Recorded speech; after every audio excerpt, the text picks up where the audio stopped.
unaenda kwa jirani, imefikia ile time ya lunch, wanataka kutoa chakula. Sasa wanasubiri wewe uondoke ndo watoe wale. Alafu unasubiri watoe mle pamoja. Sasa inakuwa ni hali ya kushindana. Wanawaza uondoke ili chakula kitoshe, maana chakula ni kidogo. Wewe unawasubiri maana uko njaa hatari.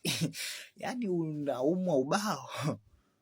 Unawasubiri watoe chakula ule nao wanasubiri uondoke ndo watoe wale.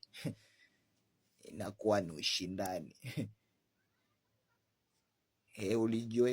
Uliwahi kujipata katika hiyo situation?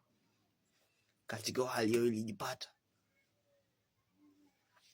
Unafikiria kabisa huu ni muda wa kula, alafu chakula hakijatolewa, unashangaa nini? Kumbe wanasubiri uondoke ndo wale.